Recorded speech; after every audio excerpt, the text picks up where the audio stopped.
Do you blog? No. Do you have teammates who blog? No.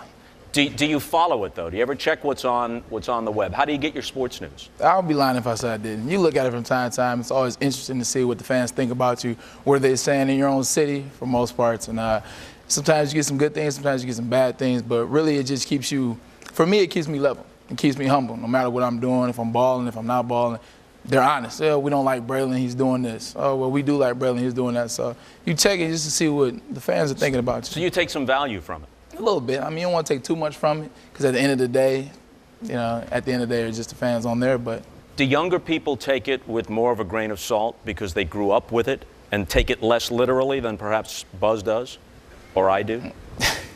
This is PTI right now. We can keep both these guys quiet for a second. Just put the mute button on both of them. You got it. But no, I think they do, and I think the young kids see it as an opinion. Like you said, there are some blogs that have genuine information, factual information, and do a good job of covering, sports. They're very credible sources. Then you have ones that you said are few and far from the many.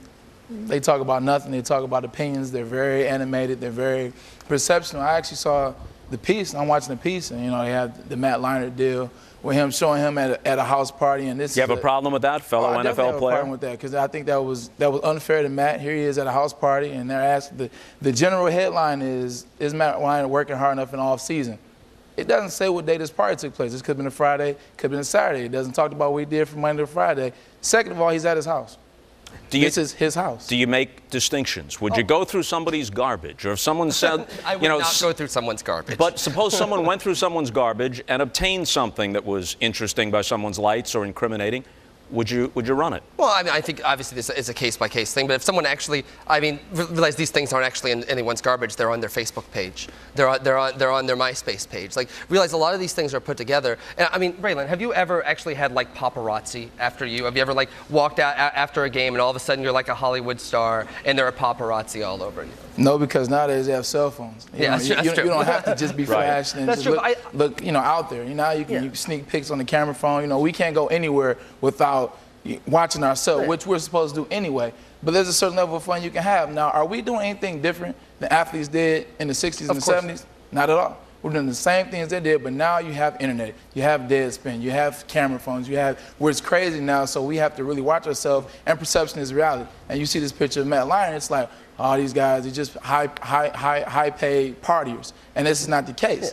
But this perception is reality. Why do you put? That's what you're trying to get across, isn't it? Isn't that the perception you don't want to give your audience, that all these guys do is party and fuck around? No, I think what then why do you post it on your site? Because they're real human beings, and this idea because it's news. Well, certainly, I think you can make an argument about the Leinart thing. Let him respond. News. But also for the idea that like if you sit and look at this and you have this idea that like okay. If you look at that picture of Matt Leinart, like I can't imagine a reasonable human being being like, you know what, I always liked Matt Leinart. I always enjoyed his football playing. But now that I know that he does a beer bong, I no longer can cheer for this guy. There's a real human being aspect. He's 23, 24 years old. Of course that's what he's doing. The people that get upset about that. So you're saying why put the picture up? So you put it on because it makes him look human. It's also funny. I may be over 50, but I'm not that stupid. It's also funny. Of course it's also funny. So you do it to humiliate him. Oh, come on. Oh, come on, my ass. I agree. Braylon agrees. Two quick things here. Yes, sir. I don't understand the contention that all established media types would feel threatened by the internet explosion. It has poses no threat, so far as I can see, to television people because the games are going to be on. Right. Shows like this are going to be on. On the other hand, newspaper circulation is shrinking. People 18 to 34, a recent poll said, 19% of people ages 18 to 34 are regular newspaper readers. The average age of a newspaper reader is 55 and rising. They're getting some of that same material off the internet. So a writer might feel, even a quality writer like yourself, a little bit of a gathering storm here. Yeah, of course. And maybe that's why I'm so heated and so angry. Because this guy, whether we like it or not, is the future. I'm not the future. I have a son who's 16 who's going to grow up. He's going to read much more what's on the internet and much more on blogs than he is reading what's in a newspaper or what's in a book. And what he is going to read is going to be glib It is going generally to be profane. It is going to be quick. It's a generalization. It has a lot of truth in it, but it's not all. It is a generalization, and there are some good blogs out there, but I think they're very, very few and far between. I think the quality of the writing generally in blogs is despicable. And yes, I say this as a writer who spent 40 years of my life trying to perfect the craft. One last point I'd like you to respond to. A.J. Delario on Deadspin wrote the following, criticizing what he called privileged sports writers, using Rick Riley as an example. He says you can't brutally criticize athletes and expect them to give you any access. Two parts of this question. Isn't that a false choice? Brutally criticize them or kiss their ass? What about responsibly criticizing them and responsibly praising them when they deserve it? Why would access preclude that? Well, I think there's an element of truth that. I mean, again, I didn't write it. If AJ were here, I'd box his ears. But Isn't he Big Daddy Balls, by the way? No, yeah, he is. No, that's only after dark. But no, I don't think these things are mutually exclusive. No, but certainly one of the nice things, like certainly Deadspin's gotten large enough now that if I wanted to, I could sit in the press box. Sure. I could probably apply for a pass and be able to do that. But the minute I start doing that, I start writing for the other people in the press box. It's hard not to at a certain level. For me, I benefit, and not all bloggers do this. Some bloggers get benefit from that. But from my perspective, to me, I get a lot of benefit by having that kind of distance a little bit. I don't owe anything to anyone but the readers. You know, fair enough. There are quality things and interesting things which can be written by getting the information from television or the web, and you don't have to be there. On the other hand, there are some things that couldn't possibly be done, except by someone with some talent and powers of observation who has that access. Now, Delario goes on to write, he gets to go golfing with Bill Clinton, speaking of Rick Riley. He gets to ride in an Indy 500 race car. He gets to walk up to Sammy Sosa's locker and dare him to pee in a cup. He gets to do all that, and that's why he sucks. If you're a privileged sports writer, you're experiencing sports in a completely different way from normal, everyday fans.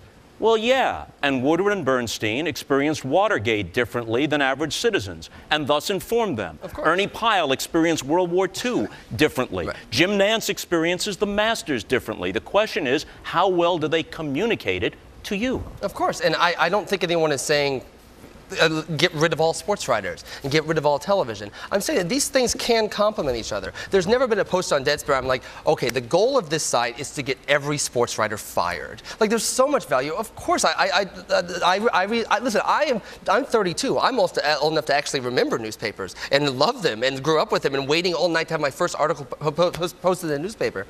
Does my 15-year-old cousin think that? I don't know if my 15-year-old cousin feels that way. Braylon, I'll give you the last word. You've watched all this unfold. You're often the subject of it. You're the guy out there. Plus, minus, where do you think the balance comes down? There are pros, there are cons. Obviously, we've said that all night. The internet is a factual source. I think it's very convenient. Makes it a lot easier now for people to go on the internet, find out what's going on, watch game by game, telecast, live, get stats, get everything like that. So those are the pluses. The minuses are these negative blogs and the opinions, and trying to find out what the perception is, what meets reality. At the end of the day, we're athletes. We know we're not the best at all times. We don't mind telling you we're not the best at all times. If you interview us and you say, hey, what happened? You had a couple drops there, Braylon, what happened? You know what? My head wasn't in those plays. I dropped it, but all I can do is come back.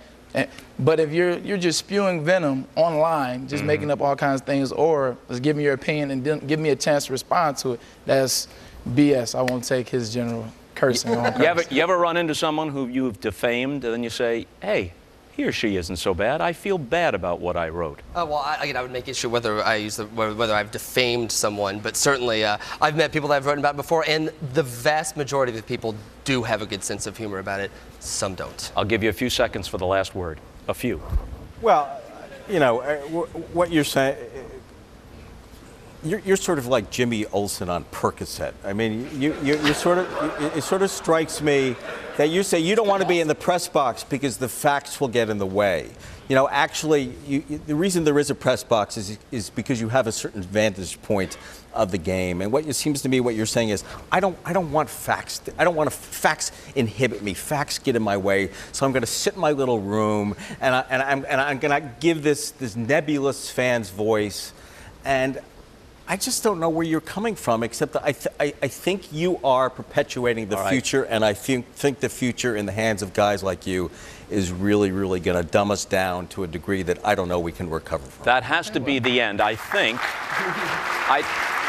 I think that Chris Russo and Michael Strahan may have made at least an uneasy peace. I doubt that is true of Bissinger and Leach. And Braylon, thank you as well. Here's part of what's still ahead